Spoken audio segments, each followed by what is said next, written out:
GameStop. Oh, like GameStop. Okay, yeah.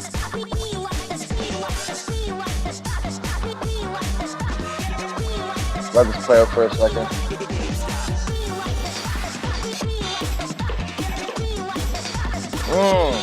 All right, we can fade it out. Good morning, everybody. Okay, they're not. Now they're coming through. Okay, Okay.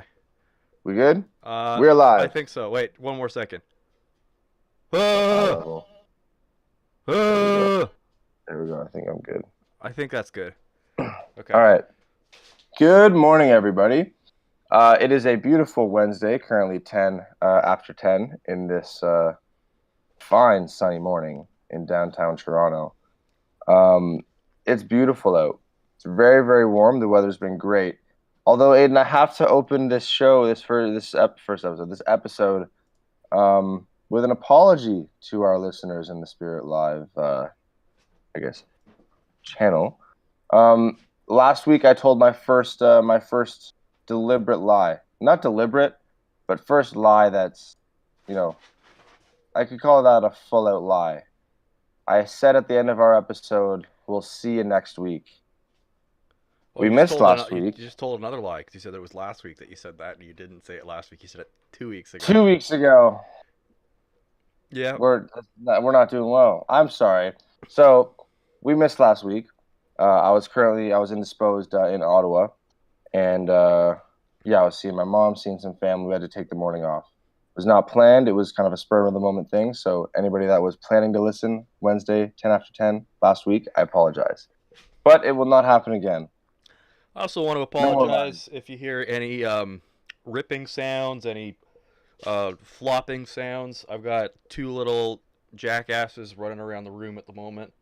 My two. Are buddies. they out right now? Yeah, they're in their little. Yeah? They're in their little pen. But it was funny because I was in a Zoom call the other day, and they can get out of their pen. They can jump, right? So they were like running around on the bed behind me and like looking, and yeah. So I was looking at the Bell Family Farm page this morning on Instagram. You guys had some new bunnies. Yeah. Yeah, very, very cute. How big are they when they're first born? Like, are they like just fitting into your palm, kind of like a little? Ugly when they're first. Really? Born. Oh yeah, they look like rats or like mice. They're like bald and shriveled up. Giant heads. Yeah, kind of like grapes. Like they look deformed. Like they look like if you. I look like if you knocked a bird's nest out of a tree and all the eggs cracked. Yeah. That's what they look like, you know? I'd say maybe a week they start to get cute. They're like little baby bunnies that fit in the palm of your hand, and their eyes aren't open yet. I think maybe 2 weeks after is when they're the cutest though, because they're kind of like still small enough to fit in your hand, but they're like pudgy and their eyes are open and they're like really adventurous. Like they run around. They there was one that I had named PT Cruiser because I kept putting him back in the nest. I'm like, you're a baby. Stay warm. Stay in your nest. Like it's the middle of winter, and he's just like, vroom, right around the whole pen. Oh my gosh. I also saw, this was crazy to me. I just saw this morning, and I assume that one of the reasons we were a little bit late for the 10-minute mark, like off the hour, is because of this video. I'll say that because it's actually very impressive. Lily, your dog at the farm chased off a wolf. Mm-hmm. Yeah, I heard about that. That's very. Did you see the video? I didn't see the video. No. Oh, they're on the bed. Oh, people can see it. Wait, I gotta move my video. That's Indy, yeah. That's Indy. I'm moving my video in the thing. Oh my gosh, he's so cute, man. That's why. That's why he's Indy though, is because he's always adventuring. Okay, I love it when they use their ears like almost antenna, when they kind of go like, Yeah. Individually. These guys' ears are like defective now. When they were first born, they'd go like straight up when they were happy. They don't do that anymore. Like they're incapable. So when they're like exploring, they go out to the sides. Yeah, they're too heavy, I assume, right? Yeah. Yeah. Has Lily ever done something like that before? Because like you see the photo, like the wolf's like standing staring at her, and she's just hobbling back. Is that a recurring thing? Has she done that before? She's done coyotes and stuff. I think she has done a like chomped out a wolf before. I haven't seen the video you're talking about. I'm a terrible son. But um, I know I'm like just a last bad week my student dad was because I was saying on that Instagram. Lily tackled one. But that's just what Lily does. You know, she's a big far. Well, she's not even that big. She's But like, how big are these wolves that are coming up to the chicken coop? Like the coyotes and stuff, that's fine. Like she could weight wise, yeah. like that's fine. But how big are these gray I have no idea. wolves? I have to ask my dad about that. I bet though what's happening is she's just scaring them off. Like it's not even so much a fight factor as it is a Yeah, of this course. is my territory, back off factor, you know? Right. I remember when I had my film crew in Ottawa making my documentary, there was one night where Dan was out having a smoke and he ran into the basement and he's like, "There's a coyote, I heard a coyote." So Evan, who is another rural guy, ran outside with his pocket knife and was like squatting there with his Oh pocket my knife. I'm like, "What God. are you doing, you donkey?" So I went and I got Lily and I set her loose and she went and dealt with it. But With the pocket knife, he just came out. I was like, ready for it. yeah, I'm like, what are you gonna do with Oh that? You man. know? Yeah. That's funny. I was just taken back by it. Like, because most of the times when I've seen on video like wolves interact with dogs, it's an accident. You know what I mean? I rarely see like wolves. More so, I feel like this is more so for coyotes or characteristic to coyotes. I rarely see wolves kind of go into, a farm territory and try to kill livestock or for whatever reason find any other source of food. But I find when a lot of dogs and wolves meet, it's by accident. Like you're going for a trail hike and your dog's with you, and then they just kind of stop and they're staring at each other for a while. And no, most of the time, I would say from what I've watched, it doesn't end badly. But some of the videos that I've seen where it's the wolf actually going to the farm and very, very badly. Yeah. I've seen some pretty bad videos but I'm so surprised to see that Lily, like, just seeing that wolf so far off your guys' tree line in the bush, and seeing Lily just kind of hop back, not even looking back at it, and the wolf just being like, "What the heck?" and just kind of staring at her was phenomenally cool. I'm amazed at how turnkey she's been. Like, don't get me wrong, my parents have spent a lot of time and effort training her, but that is to be social, to be a friendly dog around people. When it comes to guarding the chickens, when it comes to, defending against wolves, coyotes, whatever, all they did was they chained her to the barn for like 3 days, and she's like, "Oh, I get it. This is my existence. This is what I am to do." You know. Right, right. Um, so like I know my dad poured a ton of hours into like making her friendly with people because she's always been bad about people. When we Hmm. first got her, you couldn't look her in the eyes. She wouldn't take food out of your hand. She wouldn't be in the same room as you. Um, Even when I first met her, the first like you know 2 weeks I spent around her, she couldn't be in the same room as me. If I entered the room, she would have to leave the room. But, you'll put her outside and she'll like lay there and the chickens will all climb on top of her, like no problem. Coyote will come, no problem. She's gets it. Like it's just weird, like it's the She like inverse of what you'd think would be generally you think the dog will be friendly with people and like attack chickens or something, but mhm. I guess that's just her it, breed, right? it's so cool to see, like, those preset, I guess, genetic clockwork, I could call it. Just her role set into herself, you know what I mean? And that like being like, put to the chicken coop for like 3 days, like that would work. You know what I mean? She would understand the hierarchy, I guess, of the chickens and what they're about, or maybe even establish some care for them. But also, you said she likes the eggs too, right? She eats the eggs sometimes. Yeah, I think my mom says that she likes playing with the eggs. So she'll pick one up in her mouth, and it's like, how we swish ice around in Yeah. her mouth, like she'll do that with the eggs. And then every once in a while, one will crack, and she like, oh, Yo, didn't mean that to yeah, happen. you'll see that. I find there was kind of like a trend going around a couple weeks ago of if you would have what would happen if you gave your dog an egg? Would they break it or would they Yeah. keep it and keep it safe? And most dogs keep it safe. They only really break it on accident, it looks like. And then they are, like you just said, Lily was very shocked, like, Oh, give me oh one. Give crap. me one Yeah, yeah, second. no, that's all good. Are they bouncing around? Oh, guys, for those of you that don't know, I in a COVID friendly way, saw Aiden a couple weeks ago, and I got to meet these wonderful little critters. We got a And rabbit they, behind the bookcase or something again. I was just telling them how they got behind the book. Do they get themselves stuck sometimes? Yeah, and it's annoying because they, get themselves stuck, but they don't really want help either. Yeah, Like you yeah, try to pick them up, and they're like, "Nah, you got this." And it's like clearly you right. don't. Yeah. I was just telling the listeners how I came to visit a couple weeks ago in a COVID friendly way, and I got to meet them. But okay, you want to know what? I spoke to Liz about this when I got home. I don't know if I've spoken to you about this since I saw you last.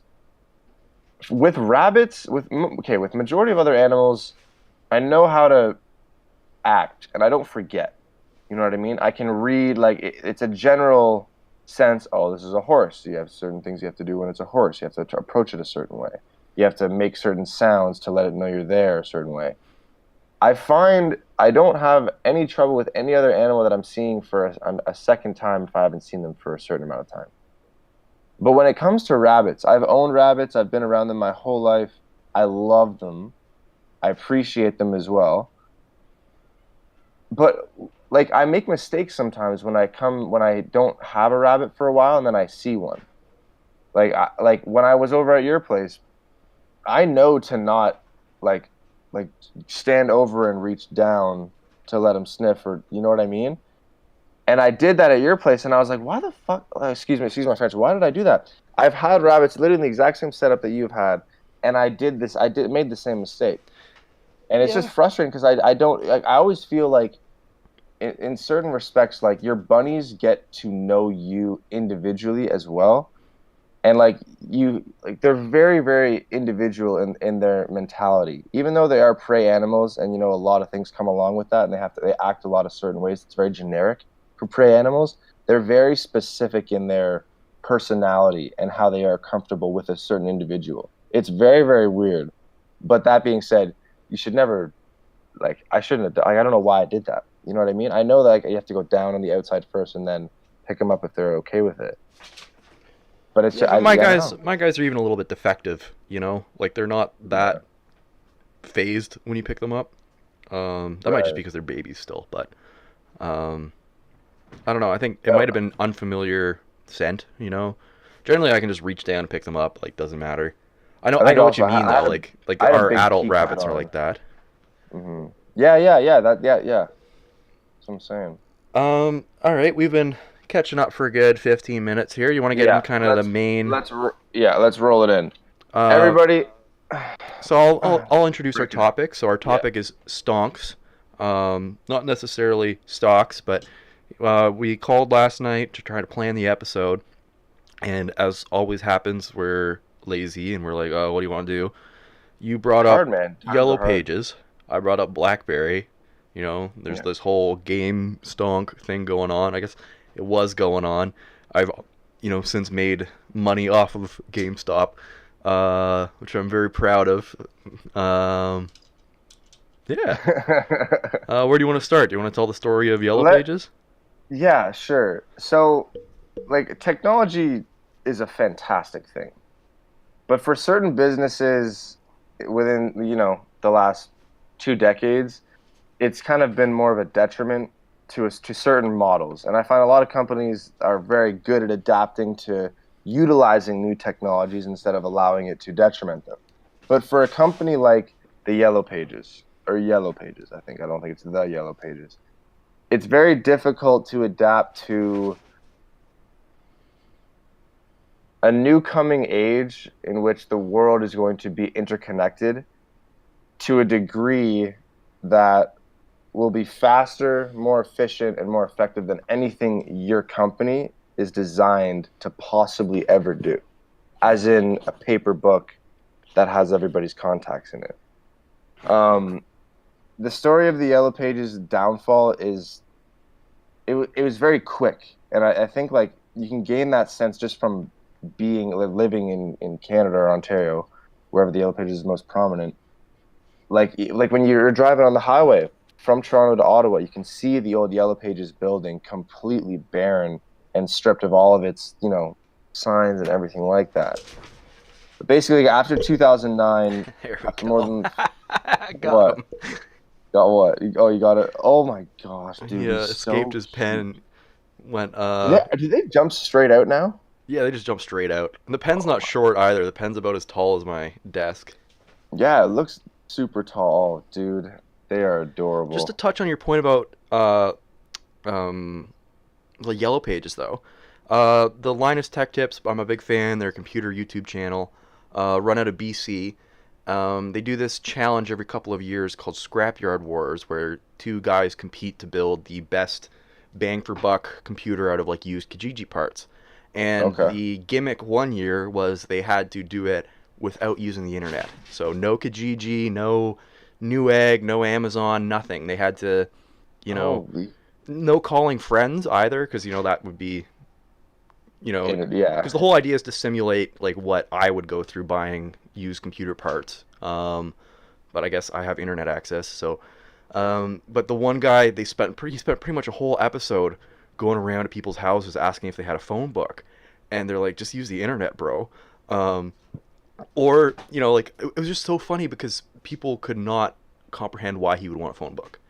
They'd be like, Yeah. well, either just use the internet, or I have a stack of newspapers in the garage, or I have a bag of sand. Like the only thing that Yellow Pages is good for to most of these people is as scrap paper or a weight. Yeah, or like to prop your little kid up on their seat when they're having a meal. A little Yeah, booster seat. yeah. Yeah. Or like Or for a paper mache, haircut. or like Yeah, because mostly or people are you like, why bring do you it. want a phone book? You don't have a phone, or they just Yeah. assume like, oh, I got some newspapers in the garage, or like, oh, I got a bag of sand. Like, what do you Or you need it just for? have it for the sole purpose of getting, Wayne, your super farm boy mechanic friend, to rip it because they have the strongest hands in the group, and it's very Yeah. impressive. Yeah, stuff like that. It's that's a good point. So like, but like Like, that transition was fast because I remember in the childhood having a phone book, right? right. I remember using the phone book. Yeah. I remember using it often. I remember being taught. I remember like there was like an actual, not like a class or anything, but I remember my mom teaching me for like about like 2 days, just like alphabetically, lyrically, how to properly search up names in the phone book. Hmm. You know what I mean? And I remember her emphasizing on how important of a tool this is, and especially being on the farm, like it's all we used for a few years in my childhood, and I remember that. I remember it being such a. We had like three of them too, because Ethan was small enough still at that point where we'd need three to prop him up on the seat for dinner. Yeah. They're really funny uses, man. I'm so jealous of you right now. I'm not gonna lie. I'm so jealous that you're playing with that guy right now. Tried to feed him a Okay, blueberry, but he wasn't interested. no. Nope. Apparently, okay. The same thing with the eggs with dogs. If you give your dog a blueberry, they will take it, either drop it, or they might like try to keep it safe like an egg. Okay, so in 2019, Yellow Pages officially announced their paper directory will like seize its overall publication for the its respected buyers. Okay, it got replaced by a digital service. So there's like an online, not an online Yellow Pages, but an equivalent of an online directory in which you can find contacts um, based on. You can basically filter resulting contacts for certain things that you're looking for, whether it's an individual person or a company or something like that. So that's kind of the gist of like the new digital Yellow Pages. Um, the new Yellow Pages is there is still a Yellow Pages book. It's super thin. It's mostly filled with advertisements and just kind of like real estate numbers and cards and insurance numbers and all that good stuff. But compared to the 1990s and 80s book itself, like that book was, as we already said, like, what did you say, 2 to 4 inches maybe thick. Yeah, I'd say so. And like Yeah. thin, cheap paper stock too, like essentially tissue Yes. paper. Hold it up to a light and you can't read anything, you know? Yeah, yeah, yeah. And the new one is now very, very few pages, like 40 pages, 50 pages max probably. But all the pages are super thick and inked up and just advertised, and there's not like the content of the original item is not there anymore. It's just kind of I feel like it's the nostalgic aspect of having yellow pages still be around. I don't think that's necessarily true, but I think that's one takeaway from the book even being a thing anymore today because it's not needed for anything else. Yeah, or I think, boomers, right? Hmm. Whose first response is to go grab the Yellow Pages book, not to Google something, right? Right. Well, also too, I feel like advertising was a huge thing, even though like you see it more prominent now within the actual product, like the book. But before, more people used it. Everybody used Yellow Pages decades ago, or for the last few decades. Um, so companies like the advertising in the Yellow Pages was so much more effective because people were actually using the book itself. But now, like digital search has changed all of that. So that was one of like the first kind of factors. It wasn't necessarily that technology, communications technology was changing a whole lot. It was just the fact that overall use well, I guess yeah, as a result of the technology change, overall use was declining. Therefore, companies were investing in terms of their advertisement in the book a lot less, and it just kind of created a snowball effect that spiraled it out of control from there. Um, but as one service kind of closes down, another one sprouts up in its wake. So they successfully did develop an online repository called Yell.com, which seeks to mirror the old functionality of Yellow Pages, but with new services, like such as a ability to see reviews and more information, more contacts, and more advertisements that are connected, so you can have a bunch of embedded links to other services that come along with the Yellow Pages online. But I find it funny that they call it Yell.com. I wonder if a change in the slogan and the logo and things like that would have helped any. And you can talk on this if that would have helped at all. But I just find it weird. The owner of the founder of Yellow Pages, his name was Yell. I'm not 100% sure if it was first or last, but Mr. Yell was the founder of Yellow Pages. So I find it strange. Do you Yeah, think that would have helped a change in advertising or any change in their physical presentation of themselves would have made a difference, or do you no, think because that it I don't was think completely in? people care, you know? Because I think my point is that Google is the quickest thing to get to. If you, like, even if you want to go to yellowpages.com or whatever, you'll probably Google Yellow Pages, then click on the link. So why wouldn't Yeah, you just cut out the middleman and search plumber Toronto, electrician Ottawa? Like, yeah, yeah, yeah. I think unless they could, you know, maybe if they had a contact list app, you know, where you would sync your contacts through the Yellow Pages app, and then in your dialer in your phone, you could key in PLUM, and it would show a list of plumbers, and you could immediately call. Like, I think that's you need to shoehorn yourself into people's lives these days, right? yeah. Um, Or into other organizations that could utilize the information that you have access to yeah, in a different exactly. way. Think like how Google pulls from Wikipedia to get Yes. those knowledge cards or whatever. If Yellow Pages had pitched themselves to Google as like, hey, you can have these like index cards of all the plumbers in Toronto, and we'll manage, you know, dealing with them and quality assurance and all that sort of stuff. I think then they would have stood a chance. I don't think they're Do doing you anything think it anymore. would have been? Do you think it would have been like them standing a chance in that sense if that would have happened, like presenting themselves to Google and them being taken on? Do you think it would have been a way to win, as in stay alive, I guess individually as a corporation, or do you think it was just like a way for them that would be a way for Yellow Pages to lose or decay more slowly? I think the what you're talking about is just organizational inertia, right? Um, you know, Yellow Pages versus Google, Netflix versus Blockbuster, Sears versus Amazon.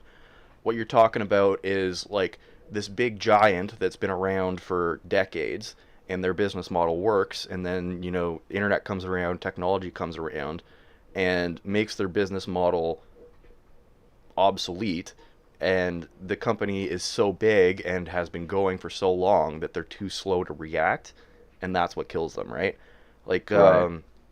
because Netflix started out mailing DVDs to people, pretty comparable to Blockbuster, but it wasn't until their streaming started. Blockbuster had a chance to buy them, but like my point is that Netflix and Amazon and Google, they were small enough to pivot. They were small enough to Right. make changes to their business model as they grew. Where these big giants, they've you know had all these people, they had all these assets that they couldn't make changes to their business model or the way they functioned until it was Well, even way too late. and the time that it would take, even if they had a plan for something like that, the time that it would take to change everything would just be immense. Yeah. So you'd already burn out the time clock before then. I think the one that offends me the most is Sears, Really? because they were already entirely catalog based. Right.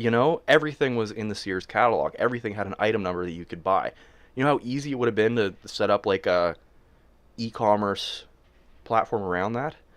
Like that's Yeah. that's the laborious part. Like I did this for ARD. The laborious part is figuring out all the products, putting them in a catalog, setting up SKUs for them. Like the legwork was done, you know? Yeah. Just no, it's just tacking everything. Yeah.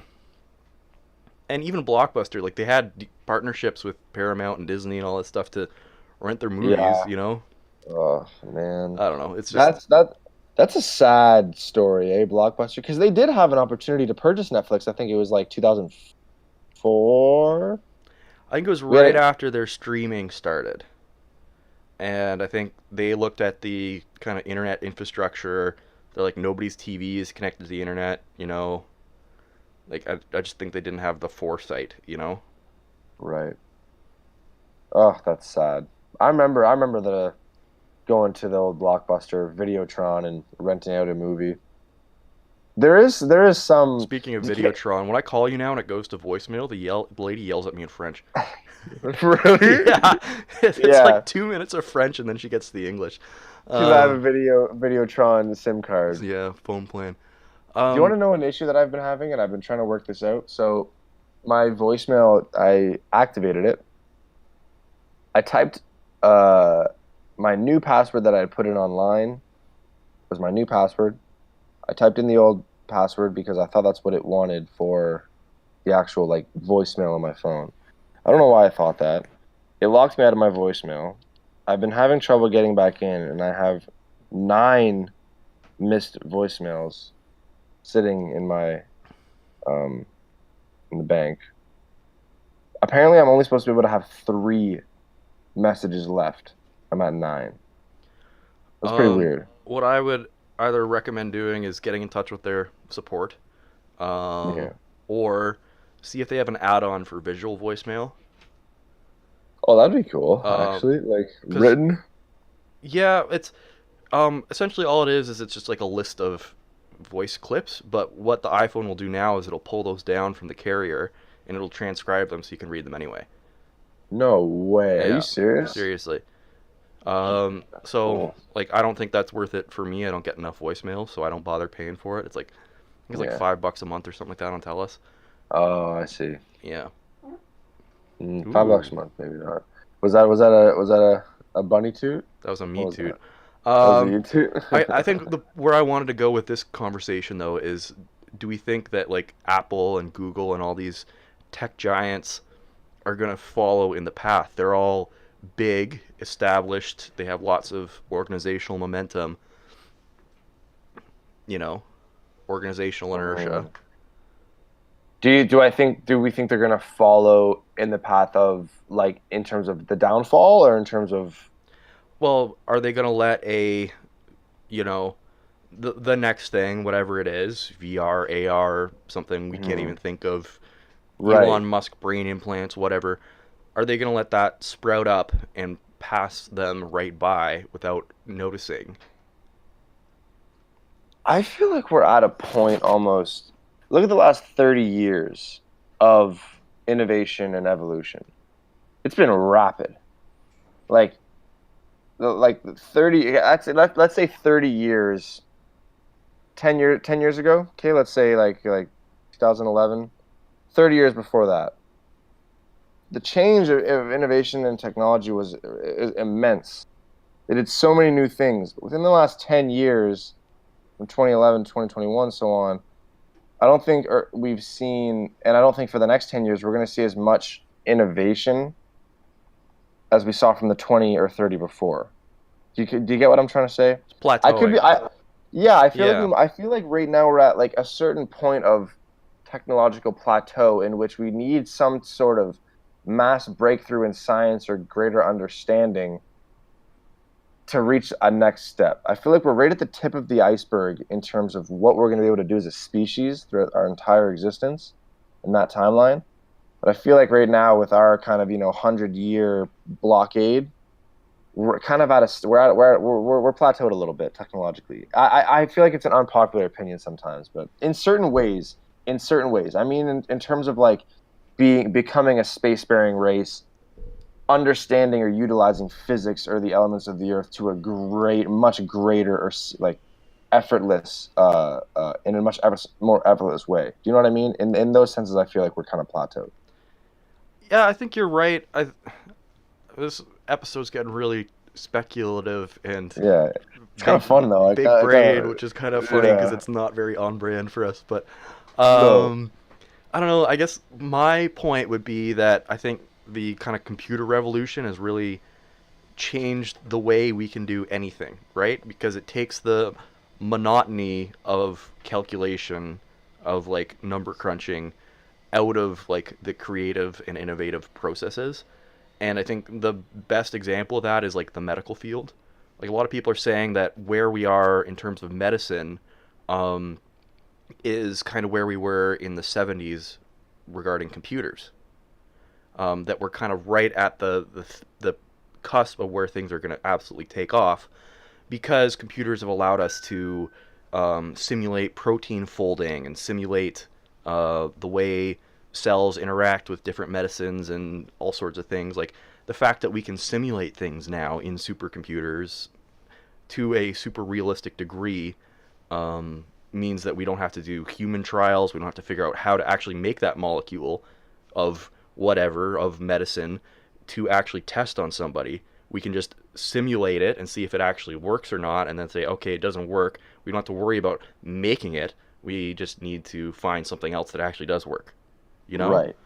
So like the use of like the pre-existing data in order to dictate those certain things, right?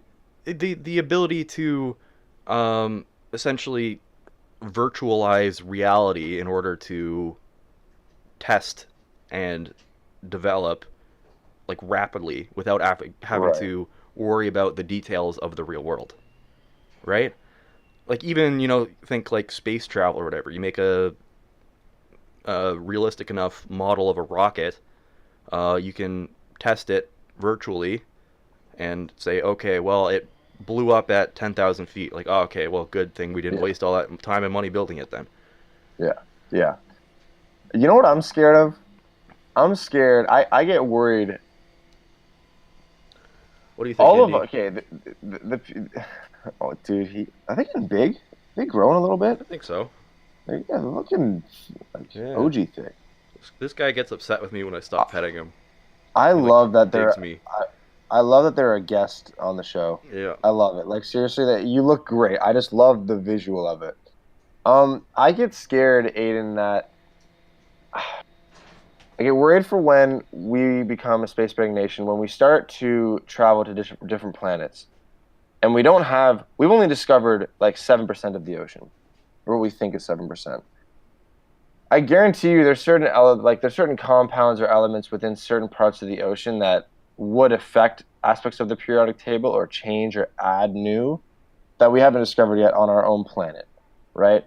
What happens when like our entire understanding of physics and chemistry changes based on a new planet or something like that that we have to live on?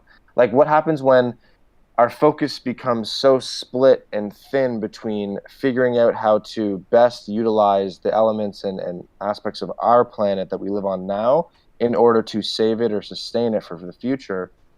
What happens when we kind of like split our focus to the physics and the elements on Mars or something like that? Does it benefit the goals and aspirations for this planet in terms of its science and technology, or does it kind of wear the mental work towards these things? Does it kind of wear it thin between two different sections of intelligence? Do you know what I'm trying to say? Yeah, I think I understand what you mean.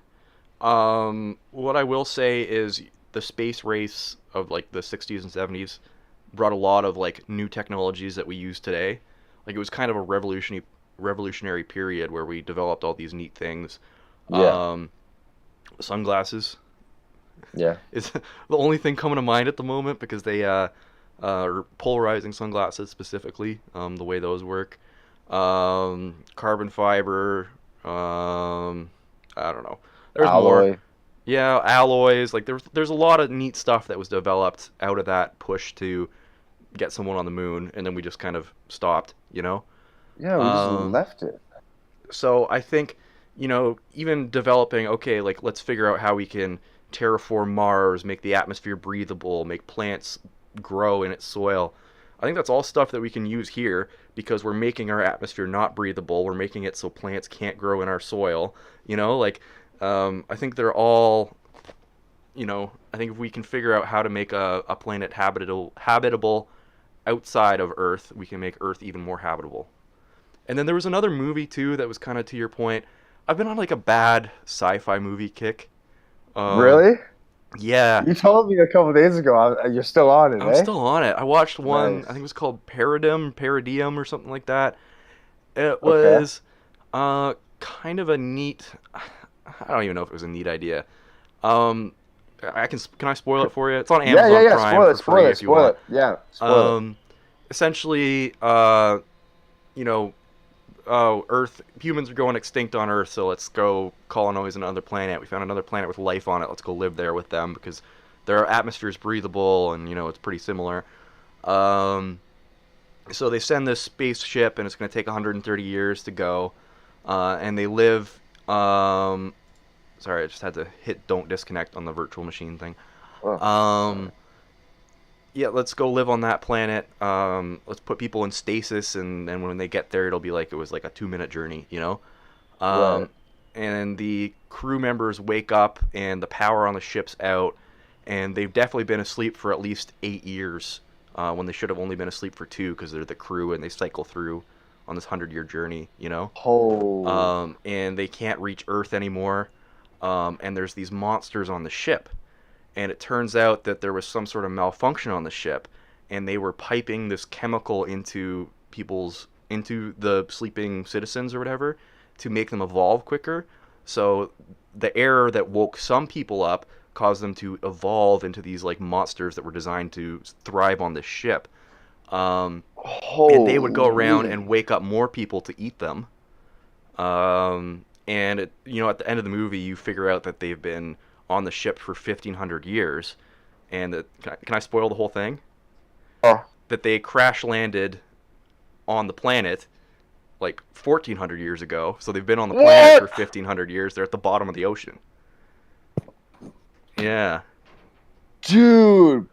Okay, that it sounds sounds like a super, neat super idea for a cool. movie, right? Like the whole idea Yeah. that people evolved to live and thrive on this ship, and they turned into these monsters. The movie was terrible. It was awful, but it's such a neat idea, and it was, Dude, yeah. I feel like the way you explained it made it so much cooler than the actual movie. Damn, okay. I'm sorry I got so excited. That sounds really. I've been watching some crazy movies too lately, and like my creativity is just on a whim right now. So that's insane. I I just got watched really excited Forbidden for that. Planet from like 1958 or something too. Yeah, You seen Airplane?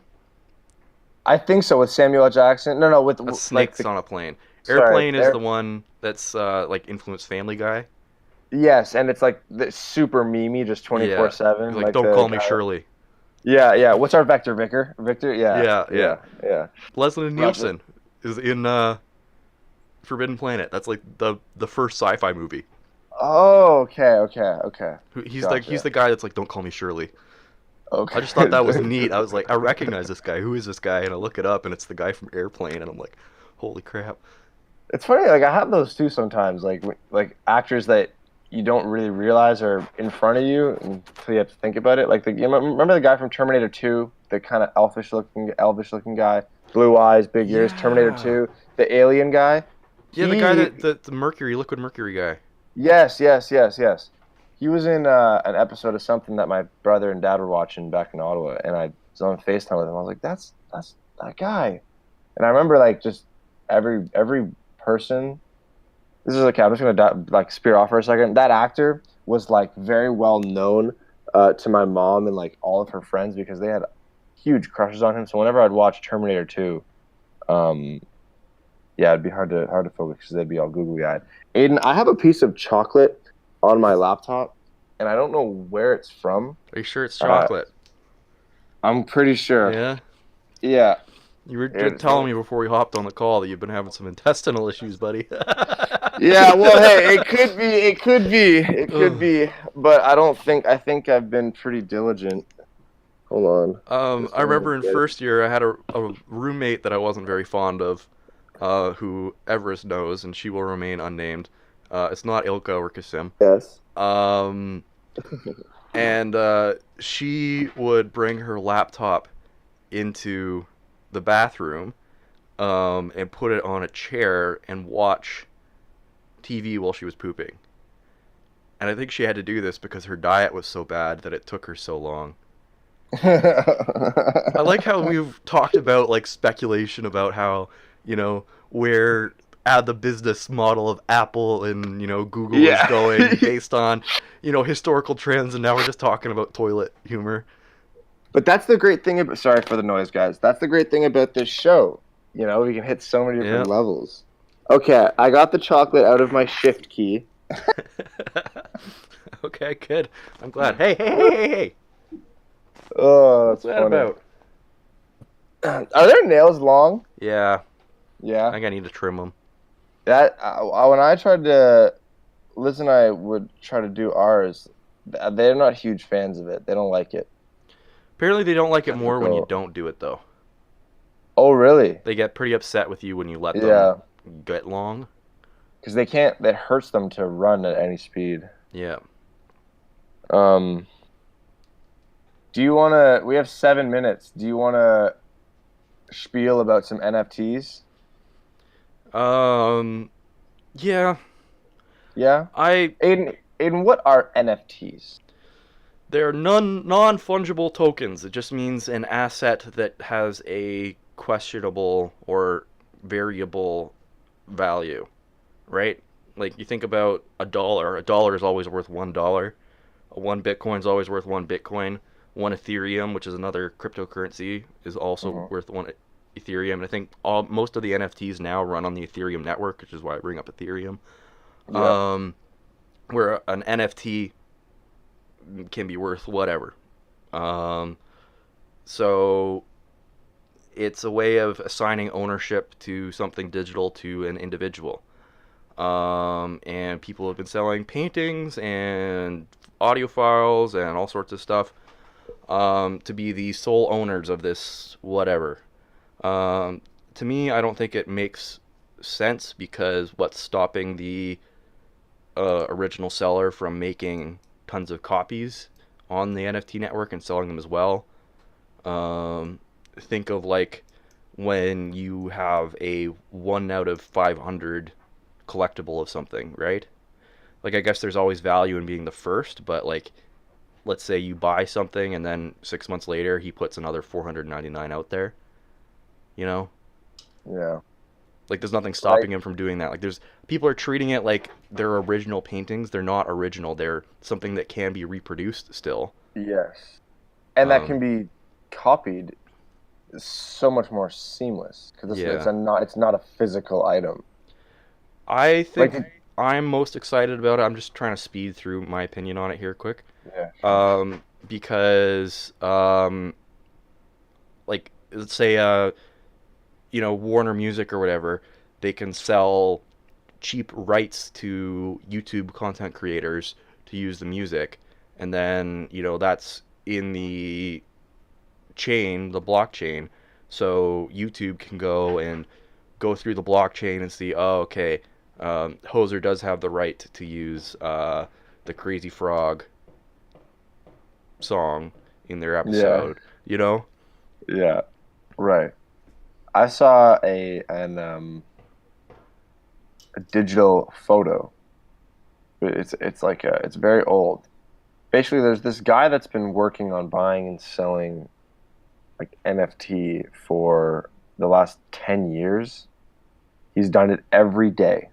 He has not missed a day in 10 years He's got like straight. a goofy name. It's like Beely or Beeple. Beeple? Yeah. Yeah. It's like Boople or Beeple or something like that. The man made like $69 million in like however he could transfer that from. Look at my beard. They look kind of like a little part of you, eh? Like the red beard and oh my. No, he was licking it. Oh, he was licking it. Yeah. He wasn't sniffing it. No, that's so weird. The little tongues are so tiny too, man. Oh man. Oh, I miss ours. I miss Yoda and Phoebe. Crazy. Yeah, but what do you think the future of NFTs over the next 5 years is going to look like? I think it's going to cool down quite a bit. I think there's a lot of hype right now because Bitcoin and Ethereum are so valuable. I think the problem with NFTs is that they're like any art piece, right? Where it's entirely speculative. It's based on, the individual's value placed on the thing. And even more so, it's how much do you care about having the original, right? Being the owner.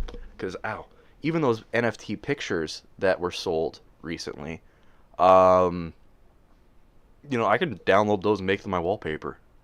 Yeah. And it's just as good a quality as that guy who owns it, who paid $69 million to own it.